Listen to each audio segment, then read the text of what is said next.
সেদিন সন্ধ্যায় আমি খুব মনোযোগ দিয়ে পড়াশোনা করছিলাম। আর কিছুদিন বাদেই আমার পরীক্ষা। হঠাৎ গলা ছেড়ে কেউ আমার নাম ধরে ডাকলো। অগ্নি, অগ্নি বাড়িতে আছিস? কে কে ডাকছে?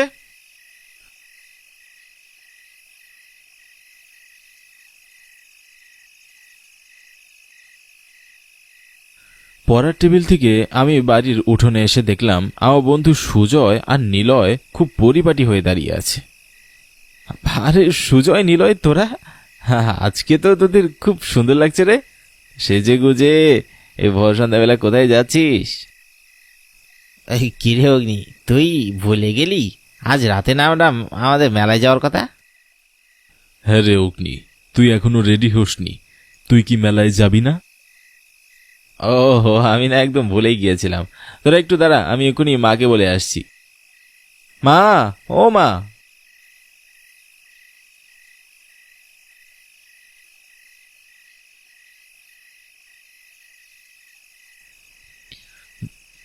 মা, আদারকুটা গ্রামে প্রতি বছর রাতের বেলা একদিনে যে মেলাটা হয়, আজ সেই মেলাটা হচ্ছে। আমাকে সুজয় আর নিলয় নিতে এসেছে। আমি ওদের সাথে যাব মা। মেলা শেষ হতে তো অনেক রাত হয়ে যাবে যে। এত রাতে তুই বাড়ি ফিরে আসবি কেমন করে রে অগ্নি? তাছাড়া শুনেছি ওই এলাকাটা খুব একটা নিরাপদ নয়। রাতের বেলা অনেক ভুতুড়ে আজব আজব কাণ্ড ঘটে সেখানে। ও নিয়ে তুমি এত ভেবো না। সেরকম হলে আজ রাতে আমরা কেউই আর বাড়ি ফিরবো না। নিলয়ের কাকার বাড়ি তো আধারকোঠা গ্রামে, আর সুজয় তার দিদির শ্বশুর বাড়িতেই থেকে যাবে। মেলা শেষ হতে বেশি দেরি হয়ে গেলে আমিও না হয় মাসির বাড়ি থেকে যাব। আধারকোঠা গ্রামের শেষ ঘরটাই তো আমার মাসির বাড়ি। তুই আজ আসারই দরকার নেই রে বাবা। মেলা শেষ করে আজ রাতটুকু তুই তোর মাসির বাড়িতেই থেকে যাস। কাল ভোরে ভোরে বাড়ি ফিরে চলে আসিস, কেমন? আচ্ছা মা, আমি তাহলে এখন আসি।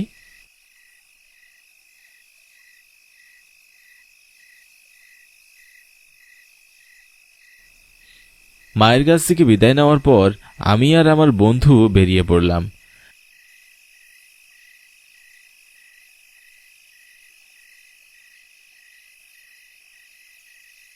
রাস্তায় কোনো রিক্সা পেলাম না, তাই পায়ে হেঁটেই মেলায় যাচ্ছিলাম।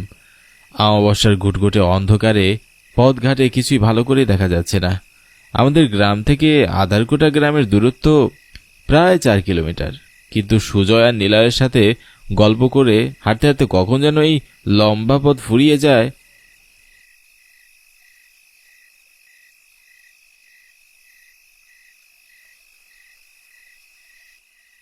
আমরা আধারকোটা গ্রামে চলে আসি।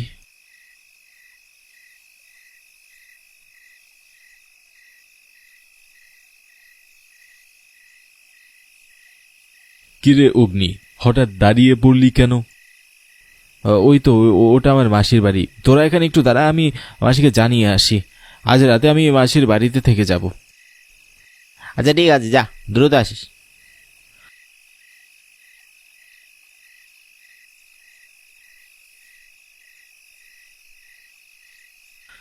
আমি মাসির বাড়ির উঠোনে গিয়ে বেশ অবাক হয়ে যাই। ঘরে কোনো আলো জ্বলছে না। পুরো বাড়ি অমাবস্যার গুটগুটে অন্ধকারে চেয়ে আছে। কি আশ্চর্য! এই ভোর সন্ধ্যাবেলা মাসি ঘরে আলো জ্বালাইলি কেন? আমি হাঁক ছেড়ে মাসিকে ডাকতে লাগলাম। মাসি, ও মাসি, বাড়ি আছো? ও মাসি, কোথায় গেলে? আমার কথা শুনতে পাচ্ছ না নাকি? কি ব্যাপার, এত ডাকাডাকি করছি কিন্তু কেউ সাড়া দিচ্ছে না কেন?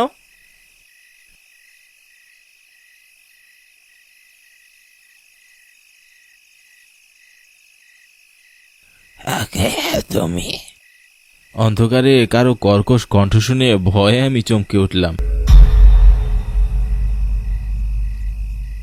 পিছনে ঘুরে তাকিয়ে দেখলাম হাতে মোটা একটি লাঠি নিয়ে বাহাদুর কাকা দাঁড়িয়ে আছেন। তিনি আধারকোটা গ্রামের একজন প্রহরী। কি হলো, চুপ করে আছো কেন? কে তুমি? এই অসময় এখানে কি করছো? আগে বাহাদুর কাকা, আপনি আমাকে চিনতে পারছেন না? আমি অগ্নি, এটা আমার মাসির বাড়ি। অগ্নি, তোমাকে সেই ছোটবেলায় দেখেছিলাম, এখন কত বড় হয়ে গেছো। বাহাদুর কাকা, আমার মাসির কি হলো? সে কখন থেকে ডাকাডাকি করছি, কিন্তু কেউ ঘরের দরজাই খুলছেন না। ওরা তো আজ বিকেলেই কোন আত্মীয়র বাড়িতে বেড়াতে গেছে। ও আচ্ছা, ঠিক আছে কাকা, আমি তাহলে এখন যাই। মাসি আসলে বলবেন আমি এসেছিলাম।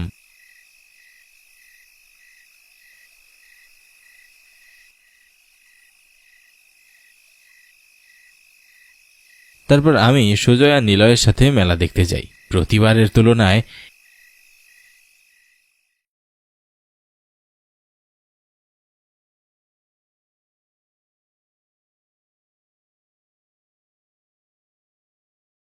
এবার মেলার আয়োজন আরও জাঁকজমকপূর্ণভাবে করা হয়েছে। নানা রঙের আলোতে অমাবস্যার ঘন অন্ধকার কেটে গিয়ে পুরো মেলা রঙিন হয়েছিল। অনেক দূর দূরান্তের গ্রাম থেকে লোকজন মেলা দেখতে এসেছিল। আমি, সুজয় আর নিলয় মেলা খুব উপভোগ করি। গভীর রাতে মেলার সমস্ত আয়োজন শেষ হয়।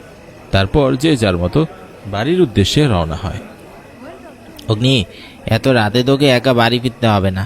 তোর মাসি যেহেতু বাড়িতে নেই, তুই আমার সাথে চল। আজ রাতটা তুই আমার দিদির বাড়িতে থেকে যা।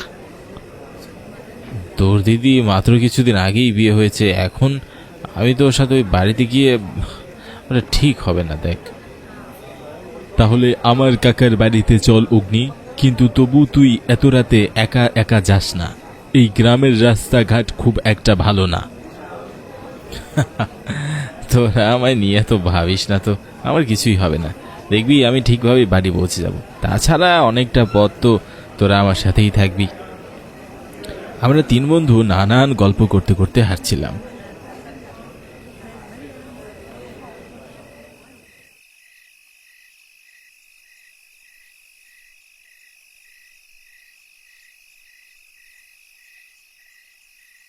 হঠাৎ আমি থমকে দাঁড়ালাম। নিজের অজান্তেই আমার ঠোঁটের কোণে হাসি ফুটে উঠল।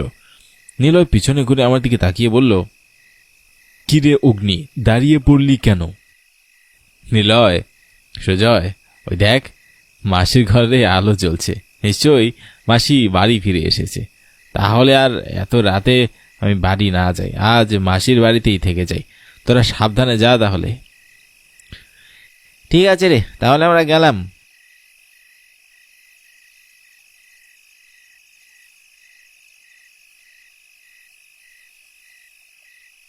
সুজয় আর নিলয় চলে যাওয়ার পর আমি মাসির ঘরে গিয়ে দাঁড়ালাম। মাসি, ও মাসি, ঘরে আছো? ঘরের ভিতর আলো জ্বলছে, কিন্তু কারও কোনো সারা শব্দ নেই। আমি বেশ অবাক হয়ে দরজায় হাত রাখতে আচমকা ঘরের দরজা খুলে গেল। ভয়ে আমি চমকে উঠি। দরজা খোলার পর আমি দরজায় কাউকেই দেখতে পেলাম না। নিশ্চয়ই প্রিয়াঙ্কা আমার সাথে মজা করছে। প্রিয়াঙ্কা মাসির একমাত্র মেয়ে। আদরে আদরে বড্ড পাজি হয়েছে মেয়েটা। আমি ঘরের ভিতরে প্রবেশ করলাম।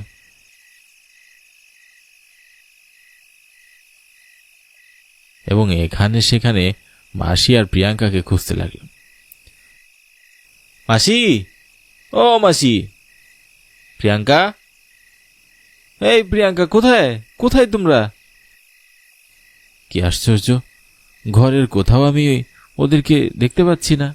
হঠাৎ লক্ষ্য করলাম ঘরের দরজা বন্ধ। আমার যতদূর মনে পড়ে, আমি ঘরে প্রবেশ করার পরে ঘরের দরজা বন্ধ করিনি। তাহলে নিশ্চয়ই প্রিয়াঙ্কা বন্ধ করেছে। প্রিয়াঙ্কা বড্ড দুষ্ট হয়েছে। রান্নাঘর থেকে পানি পড়ার শব্দ শুনে আমি সেখানে এগিয়ে যাই।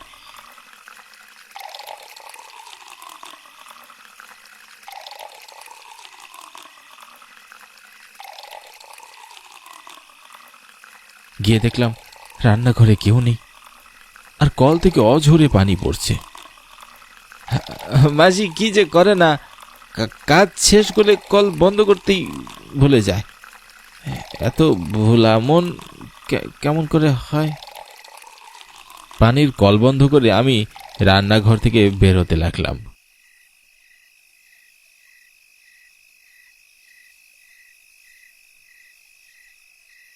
হঠাৎ আবার কল থেকে পানি পড়তে লাগলো। এটা দেখে আমি ভীষণ অবাক হলাম। আশ্চর্য, এটা কেমন করে সম্ভব? আমি এক পা দুপা করে পানির কলের কাছে আবার এগিয়ে যাই।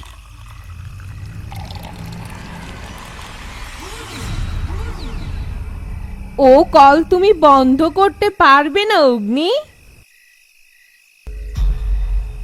ও মাসি, হঠাৎ করে পিছন থেকে কথা বলার অভ্যাস তোমার গেলই না। আমি খুব ঘাবড়ে গিয়েছিলাম। কিন্তু মাসি, তুমি আমার সামনে এত লম্বা ঘুমটা দিয়েছ কেন? আর প্রিয়াঙ্কা কোথায়? ওকে দেখছি না। মেলা দেখে এসেছো, তুমি খুব ক্লান্ত। ঘরে গিয়ে বসো, আমি তোমায় খাবার দিচ্ছি। মাসির কথা শুনে আমি বেশ অবাক হলাম। এর আগে কখনো মাসিকে এতটা গম্ভীর হয়ে কথা বলতে দেখিনি। জানি না আজ কি হলো। কি হলো? যাও। হ্যাঁ, যাচ্ছি।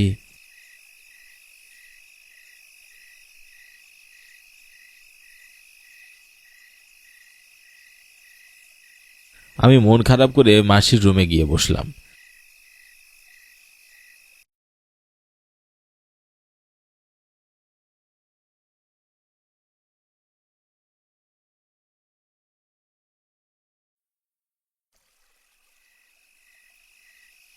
কিছুক্ষণ পর এক থালা আমার সামনে মাসি এগিয়ে দিয়ে বলল, খেয়ে নাও। আমি কোনো কথা না বলে খাবার নিয়ে খাওয়া শুরু করলাম। এত বাজে খাবারের স্বাদ আমি এর আগে কখনো পাইনি। এগুলো কি রান্না করেছ মাসি? কেন, খাবার মজা হয়নি? মনে হচ্ছে আমার পেটের ভিতর থেকে এখনই সব বেরিয়ে আসবে। কি এগুলো? এটা বিড়ালের মাংস, খাও অগ্নি। বিড়ালের মাংস মানে? তুমি কি আমার সাথে মজা করছো মাসি? তোর সাথে কি আমার মজার সম্পর্ক? মাসির হুঙ্কার শুনে আমি ভয়ে চমকে উঠলাম। হুঙ্কারের সাথে মাসির মুখ থেকে ঘোমটা সরে যায়। আমি দেখলাম মাসির দু চোখ ঘুরিয়ে রক্ত পড়ছে, মুখ দিয়ে অজরে লালা ঝরছে, হিংস্রতা হাতগুলো বাইরে বের হয়ে আসছে। ভয়ে আমার বুকের ভিতরটা পানি শুরু হয়ে যায়, গায়ের পশমগুলো কাটা দিয়ে ওঠে। আমি বুঝতে পারলাম আমার মাসি নয়, এখনো ভূত। প্রচন্ড জোরে চিৎকার করে খাবারের থালা ফেলে দিয়ে আমি দৌড়ে পালানোর চেষ্টা করলাম।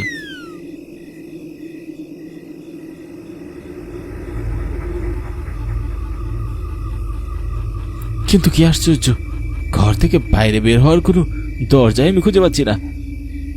পুরো ঘরের কোথাও কোনো দরজা নেই। নিজেকে খুব অসহায় মনে হচ্ছিল। কি করব বুঝে উঠতে পারছি না। আমাকে এভাবে ছটফট করতে দেখে প্রিয়াদাত্তাটা খুব বিশ্রীভাবে হাসতে লাগে।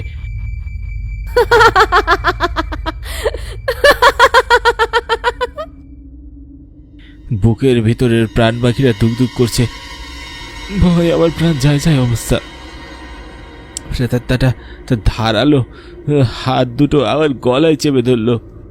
এমন সময় মাসি আর প্রিয়াঙ্কা তান্ত্রিককে নিয়ে ঘরের ভিতরে প্রবেশ করলো। তান্ত্রিক ঘরের ভিতরে পা রাখতে প্রেতাত্মাটা হাওয়ায় মিলিয়ে গেল।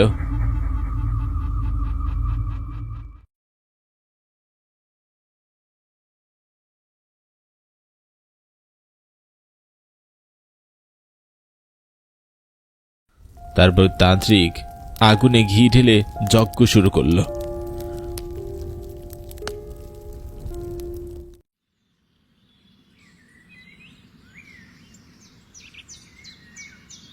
ভোরের আলো ফোটার পর যজ্ঞ শেষ হয়। যজ্ঞ করে তান্ত্রিক ঘর বন্ধ করে দেয়। আর কোনো ভয় নেই মা, আমি ঘর বন্ধ করে দিয়েছি। আশা করি এখন তোমরা নিরাপদেই থাকবে। আচ্ছা তান্ত্রিক মশাই।